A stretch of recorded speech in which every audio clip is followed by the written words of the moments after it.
Hello అండి, welcome back to our channel. ఎంతో టేస్టీగా ఉండి ఫిష్ పచ్చడి ఎలా తయారు చేసుకోవాలో చూద్దాం.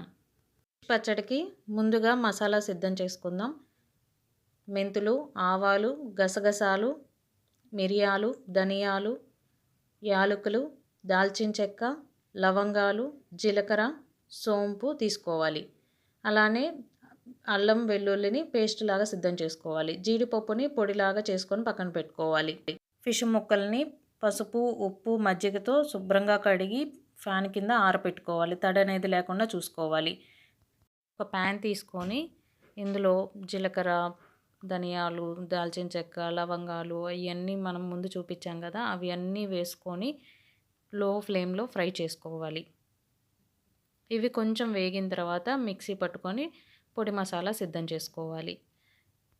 బాండీ తీసుకొని అందులో 1 కేజీ ఫిష్ ముక్కలకి 1/2 కేజీ వేరుశనగ నూనె పడుతుంది. అదే నూనెలో మనం పచ్చడి అనేది పెడతామన్నమాట. కొంచెం కొంచెం ముక్కలు వేసుకొని ఫ్రై చేసుకోవాలి. మనం ముక్కలు వేసిన వెంటనే కలపకూడదు. ఇలా మనకి ఉడుకుతున్నట్లు వస్తుంది చూడండి, అప్పుడు మనం గెంటెతో కలుపుకోవాలి. వెంటనే గెంట పెట్టి కలపకూడదు. ఇలా ముక్కల్ని ఫ్రై చేసుకోవాలి. ముందు కొన్ని ముక్కలు ఫ్రై చేసుకున్న తర్వాత మిగిలిన ముక్కలు కూడా వేసుకొని అలానే ఫ్రై చేసుకోవాలి. ఇవి అటు ఇటు తిప్పుకుంటూ గోల్డెన్ బ్రౌన్ కలర్ వచ్చే వరకు మనం ఫ్రై చేసుకోవాలి. మనకి ఈ వీడియోలో చూపిస్తున్నట్లుగా కలర్ అనేది చేంజ్ అవుతూ ఉంటుంది కదా, అలా మనం ఫ్రై చేసుకోవాలి. మనకి ఇవి డబల్ ఫ్రై చేస్తే మనకి క్రిస్పీగా అలా చాలా బాగుంటాయి. ఇప్పుడు మనకి ముక్కల కలర్ చేంజ్ అయినాయి కదా, ఒక బౌల్లోకి తీసుకుందాం. అలానే మిగిలిన ముక్కలను కూడా వేసుకొని ఫ్రై చేసుకోవాలి. ఒకసారి ఫ్రై చేసుకున్న ముక్కలన్నింటినీ కలిపి మళ్ళీ రెండోసారి అదే ఆయిల్లో వేసుకొని ఫ్రై చేసుకోవాలి. ఇలా ఫ్రై చేసుకోవడం వల్ల మనకి ముక్క అనేది చాలా క్రిస్పీగా ఉంటుంది. చూడండి, మనకి రెండోసారి ఫ్రై చేసుకుంటే ముక్క ఎంత క్రిస్పీగా కనిపిస్తుందో, చూడడానికి ఎలా క్రిస్పీగా, కలర్ కూడా అలా చాలా బాగుంటుంది. మనకి రెండోసారి వేసినప్పుడు ఎక్కువ సమయం ఏం పట్టదు, కొంచెం సేపు ఉంచి తీసేసుకోవాలి. ఇవి కొంచెం కలర్ చేంజ్ అవుతున్నాయి అన్న టైంలో తీసుకొని పక్కన పెట్టుకోవాలి. ఒకసారి ఇలా ఫిష్ పచ్చడి చేసుకొని తినండి. మీకు ఫిష్ కర్రీ కన్నా ఫిష్ పచ్చడి చాలా బాగా నచ్చుతుంది. మనకి ముక్కలు అనేవి ఇలా ఫ్రై అయిపోయినాయి కదా, ఇప్పుడు మళ్ళీ వేరే బౌల్లోకి తీసుకుందాం. ఇలా ఫ్రై చేసుకుంటే ఏంటంటే చూడండి, చాలా క్రిస్పీగా, మనకి తినేటప్పుడు కూడా ముక్క చాలా క్రిస్పీగా బాగుంటుంది.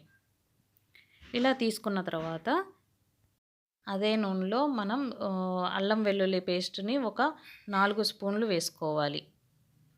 ఈ అల్లం వెల్లుల్లి పేస్ట్ అనేది పచ్చివాసన పోయేంత వరకు వేయించుకోవాలి. మనకి ఇలా కలుపుతూ ఉన్నప్పుడు మనకి కలర్ అనేది చేంజ్ అవుతూ ఉంటుంది కదా, కొంచెం రెడ్ కలర్లో అట్లా ఆ కలర్లోకి వస్తుంది. అప్పుడు మనం ఫిష్ ముక్కల్ని యాడ్ చేసుకోవాలి. చూడండి, మనకి కలర్ అనేది చేంజ్ అయిపోతుంది. ఇప్పుడు మనం ఫిష్ ముక్కలను వేసుకోవాలి.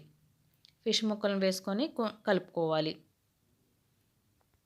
ఫిష్ ముక్కలను యాడ్ చేసుకున్న తర్వాత ఇవి కలిసేలాగా కలుపుకోవాలి. ఇలా కలుపుకున్న తర్వాత మనం ముందుగా రెడీ చేసి పెట్టుకున్నాం కదా జీడిపప్పు పౌడరు, ఆ పౌడర్ని కూడా వేసుకొని వెంటనే స్టవ్ ఆఫ్ చేసుకోవాలి. పౌడరు ఫిష్ ముక్కలకు పట్టేలాగా కలుపుకోవాలి. ఇలా కలుపుకున్న తర్వాత మనం స్టవ్ ఆఫ్ చేసుకొనే చేసుకోవాలి మిగతాదంతా. ఎందుకంటే కారం అనేది కలర్ చేంజ్ అయిపోద్ది వేడి వేడి దాంట్లో వేస్తే. ఇప్పుడు ఒక 3 స్పూన్ల గరం మసాలా పౌడర్, 1 కప్పు కారం, కప్పు కారానికి అరకప్పు తక్కువగా ఉప్పు వేసుకోవాలి. మీకు కారం ఎక్కువ కావాలి అనుకున్న వాళ్ళు ఇంకొంచెం యాడ్ చేసుకోవచ్చు. కారం, ఉప్పు మీ టేస్ట్కి తగ్గట్టు యాడ్ చేసుకోండి. ఇందులో కొంచెం పసుపు కూడా వేసుకొని బాగా కలుపుకోవాలి. ఇలా కలుపుకున్న తర్వాత చూడండి, కలుపుతుంటేనే ఎంత బాగుందో, అన్నీ బాగా కలిసేలా కలుపుకోవాలి. చూస్తుంటే నోరూరిపోతుంది కదా. మనకి ఫిష్ పచ్చడి ఎప్పుడైనా సరే పెట్టిన రోజు కన్నా ఒక 2 రోజులు తర్వాత తింటేనే దీని టేస్ట్ చాలా బాగుంటుంది. ముక్కకి మసాలా అనేది బాగా పడుతుంది. మీకు నోరూరిపోతుంది కదా, ఒకసారి ఇలా ట్రై చేయండి. ట్రై చేసి ఎలా వచ్చిందో మాకు కామెంట్ రూపంలో తెలియచేయండి. ఇప్పుడు ఇందులో ఒక 5 మీడియం సైజు నిమ్మకాయలను పిండుకొని ఆ రసాన్ని వేసుకోవాలి. వేసుకొని మళ్ళీ ఒకసారి కలుపుకోవాలి. అంతేనండి, ఎంతో టేస్టీగా ఉండే ఫిష్ పచ్చడి రెడీ అయిపోయింది. మీకు కనుక ఈ వీడియో నచ్చినట్లయితే please like, share and subscribe my channel. అలానే పక్కనున్న బెల్ ఐకాన్ కొట్టడం మాత్రం మర్చిపోవద్దు. Thank you for watching.